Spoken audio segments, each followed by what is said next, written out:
Chapter 6. Toad's Adventures. For weeks, Toad refused to eat.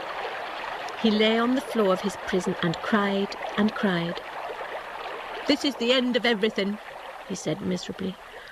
"I shall never again be a popular and good-looking Toad, a rich and important Toad, a free and happy Toad. All my friends will forget even the name of Toad." But the keeper of the prison had a daughter, and she had a very kind heart. She often came to visit Toad, bringing him nice things to eat and hot drinks. She asked him questions about his home and his old life, and because Toad loved to talk about himself, it wasn't long before he began to sit up and answer her questions. He also realized how hungry he was, and so he ate and drank the things that she brought. And after a few days of this kindness, Toad was as loud and boastful as he had always been. One morning, the girl seemed very serious. "Listen, Toad," she said. "I have an aunt who is a washerwoman." "You mustn't worry about it," said the Toad kindly. "I have several aunts who ought to be washerwomen." "Don't talk so much, Toad," said the girl. "Now listen. I think I have a plan." And here she whispered in the Toad's ear. "What?" cried Toad. "Me? Dress as an old washerwoman? Impossible." "All right, then," said the girl crossly. "You can stay in prison for the next 20 years, you ungrateful animal." "No, no," said Toad quickly. "You're a very kind, clever girl, and I'm just a stupid Toad. I shall be very happy indeed to meet your excellent aunt." The next evening, a little business was done in the Toad's prison. Several gold coins left the Toad's pocket and disappeared into the washerwoman's purse. Soon afterwards, Toad began to climb up the stairs towards the castle entrance.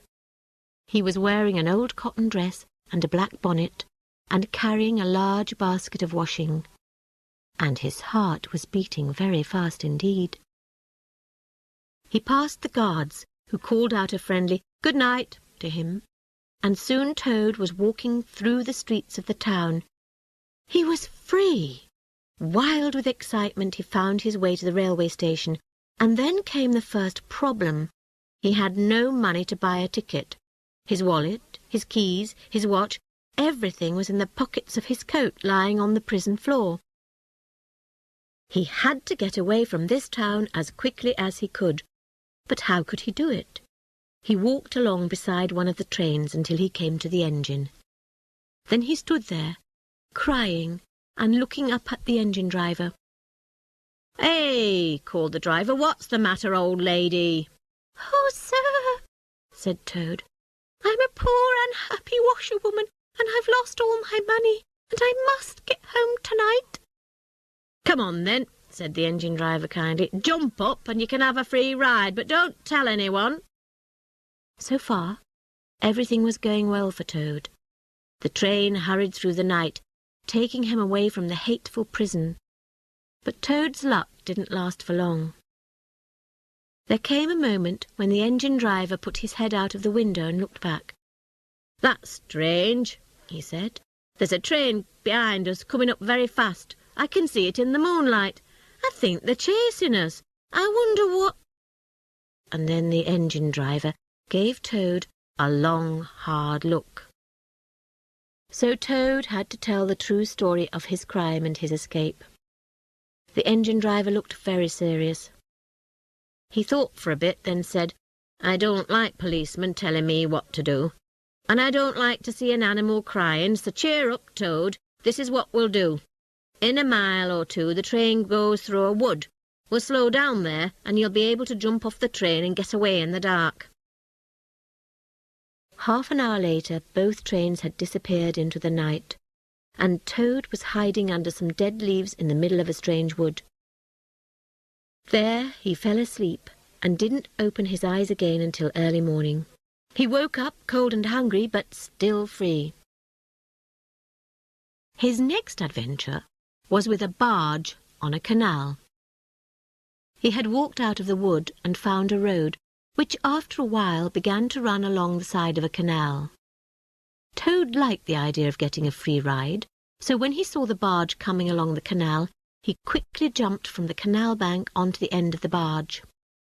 Then the barge woman turned and saw him. Toad was ready with his story. "I'm a poor unhappy washerwoman," he began. But the barge woman, Toad quickly discovered, was a most unpleasant person. She came up to Toad and looked hard at his face under his bonnet.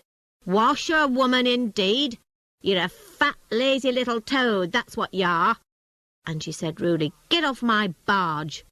And she actually pushed Toad off the barge into the canal. Toad swam to the bank and climbed out. He was wildly angry. How could he punish this rude and terrible person?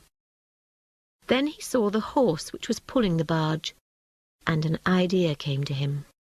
2 minutes later, he was riding the horse across the fields away from the canal. Behind him, the barge woman was shouting and screaming angrily. Toad rode on, laughing at his own cleverness. Later that morning, he met a man with a caravan who was cooking over a fire in a field. Toad sold him the barge woman's horse for a good price and a hot breakfast. He ate and ate until he was almost too full to move, but he still had a long way to go to get home, so he got up and went on. The sun was shining brightly, his clothes were dry again, and the new coins made a pleasant sound in his pocket. He took off the bonnet, which was too hot, and began to think about all his adventures and escapes. "Ho-ho!" he said to himself. "What a clever toad I am! How brave, how intelligent! No problem is too difficult for Toad." He began to sing a song about himself as he walked along, although there was no one to hear it. It was perhaps the most boastful song that any animal ever sang. "If there's a need the world to save, then send for Mr. Toad. There's none so clever, none so brave as famous Mr. Toad." There was a lot more of it, and it got more and more boastful as it went on. He came to a road and began to walk along it, hoping for another free ride. After a time, he saw a small cloud of dust coming up the road behind him, and he heard the noise, that beautiful noise of a motor car. He stood in the middle of the road, and when the car saw him, it began to slow down. And then a terrible thing happened. Toad recognized the car and the people in it, and what is worse, the people recognized Toad. "It's the car thief!" they shouted. "The criminal who has escaped from prison! Stop him! Catch him!" Toad turned and ran. He picked up his skirts and ran faster than he had ever run in his life. But the people from the car were now running after him, shouting and screaming at him to stop. They chased him through a wood, across fields, up a hill and down into a valley. Once Toad looked back and saw that 2 policemen had joined the chase. He tried to run even faster, but he was a fat animal and his legs were short, and the people were catching up with him. On and on he ran. He was now among tall trees, and again he looked behind him. At that moment the land disappeared beneath his feet, and splash!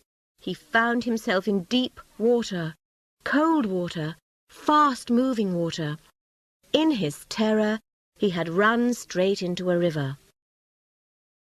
And away the river took him, pushing him along, first on one side, then on the other.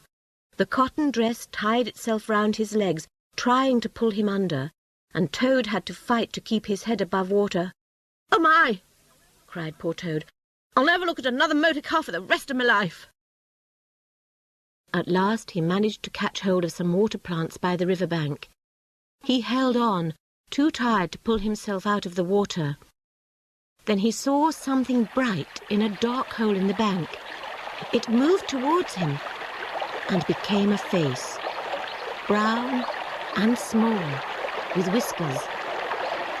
It was the water rat.